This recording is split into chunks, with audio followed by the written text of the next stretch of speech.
Assalamualaikum warahmatullahi wabarakatuh. Halo teman-teman, berjumpa lagi dengan saya di Nifa Channel, tempatnya informasi seputar CPNS dan P3K. Jadi teman-teman, kita akan membahas kisi-kisi resmi dari Menteri Pendayagunaan Aparatur Negara dan Reformasi Birokrasi Republik Indonesia. Jadi, menurut Permenpan RB nomor 27 tahun 2021 tentang pengadaan sipil negara, kisi-kisi CPNS 2021 adalah sebagai berikut. Kita akan membahas tentang seleksi kompetensi dasar. Jadi, sesuai dengan pasal 35 ayat 1 SKD sebagaimana dimaksud pada pasal 31 huruf B menggunakan sistem CAT yang diselenggarakan oleh BKN. SKD sebagaimana dimaksud pada ayat 1 dilakukan untuk menilai kesesuaian antara kompetensi yang dimiliki oleh pelamar dengan standar kompetensi dasar PNS.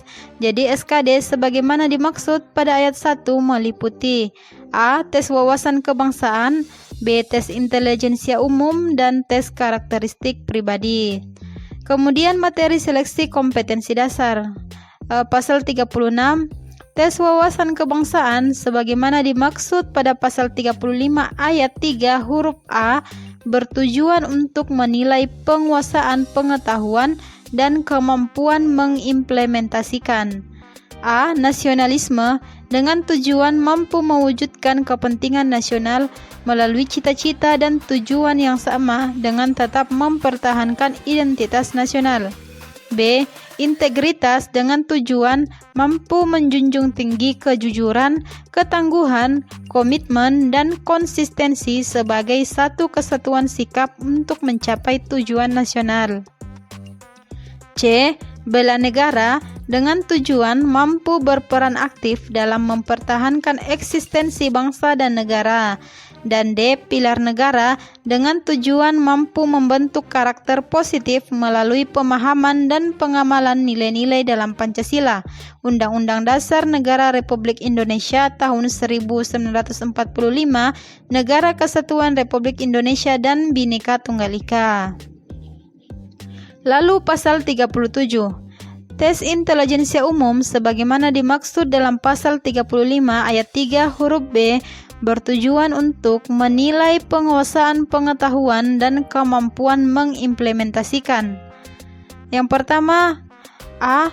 Kemampuan verbal yang meliputi.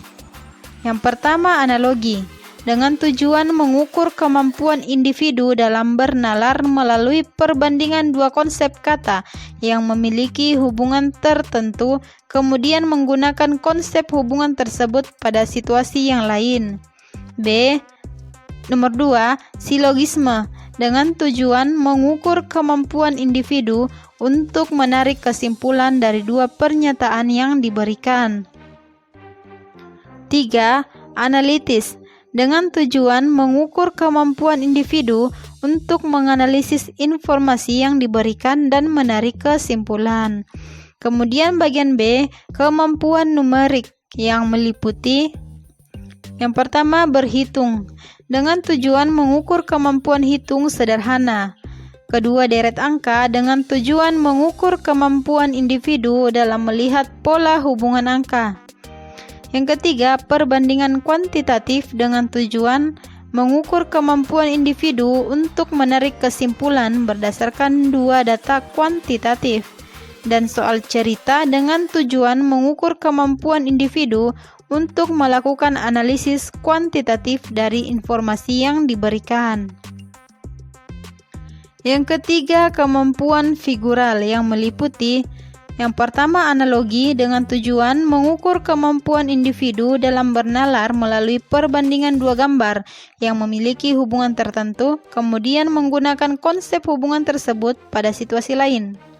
2. Ketidaksamaan dengan tujuan mengukur kemampuan individu untuk melihat perbedaan beberapa gambar, dan serial dengan tujuan mengukur kemampuan individu dalam melihat pola hubungan dalam bentuk gambar. Pasal 38.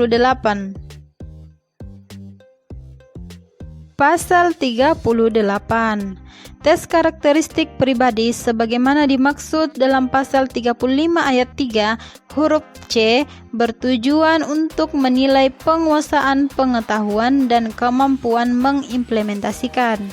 A. Pelayanan publik dengan tujuan mampu menampilkan perilaku keramah-tamahan dalam bekerja yang efektif agar bisa memenuhi kebutuhan dan kepuasan orang lain sesuai dengan tugas dan wewenang yang dimiliki. B. Jejaring kerja dengan tujuan mampu membangun dan membina hubungan, bekerja sama, berbagi informasi dan berkolaborasi dengan orang lain secara efektif. C. Sosial budaya dengan tujuan mampu beradaptasi dan bekerja secara efektif dalam masyarakat majemuk terdiri atas beragama-agama, suku, budaya, dan sebagainya. D. Teknologi informasi dan komunikasi dengan tujuan mampu memanfaatkan teknologi informasi secara efektif untuk meningkatkan kinerja. E. Profesionalisme dengan tujuan mampu melaksanakan tugas dan fungsi sesuai dengan tuntutan jabatan. Dan F. Anti-radikalisme dengan tujuan menjaring informasi dari individu tentang pengetahuan terhadap anti-radikalisme, kecenderungan bersikap dan bertindak saat menanggapi stimulus dengan beberapa alternatif situasi. Kemudian paragraf 6, ketentuan SKD. Pasal 39 ayat 1, pelaksanaan SKD yang menggunakan sistem CAT sebagaimana dimaksud dalam pasal 35 ayat 1 dilaksanakan dalam durasi waktu 100 menit. Jumlah komposisi soal, tata cara penilaian, dan nilai ambang batas SKD ditetapkan oleh Menteri. Pasal 3, bagi pelamar penyandang disabilitas sensorik netra yang melamar pada kebutuhan khusus penyandang disabilitas berlaku ketentuan sebagai berikut. Waktu pelaksanaan SKD dilaksanakan dalam durasi waktu 130 menit.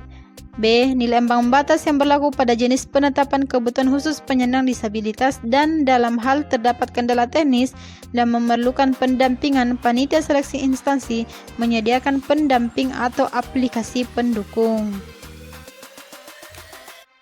Bagi pelamar penyandang disabilitas sensorik netra yang melamar pada kebutuhan umum atau kebutuhan khusus selain kebutuhan khusus penyandang disabilitas berlaku ketentuan sebagai berikut. Waktu pelaksanaan SKD dilaksanakan durasi waktu 100 menit. Nilai ambang batas berlaku pada jenis penetapan kebutuhan yang dilamar dan dalam hal terdapat kendala teknis dan memerlukan pendampingan, panitia seleksi instansi menyediakan pendamping atau aplikasi pendukung. Kemudian panitia seleksi instansi berkoordinasi dengan BKN menyiapkan aksesibilitas pada lokasi pelaksanaan SKD menyesuaikan dengan kondisi fisik pelamar penyandang disabilitas. Demikianlah informasi kita kali ini mengenai kisi-kisi CPNS 2021, kisi-kisi tentang seleksi kompetensi dasar menurut Peraturan Menteri Pendayagunaan Aparatur Negara dan Reformasi Birokrasi Republik Indonesia Nomor 27 Tahun 2021 tentang pengadaan sipil negara. Jadi demikian informasi kita kali ini. Semoga bermanfaat. Tetap sehat, tetap semangat. See you dan sampai jumpa lagi di video selanjutnya.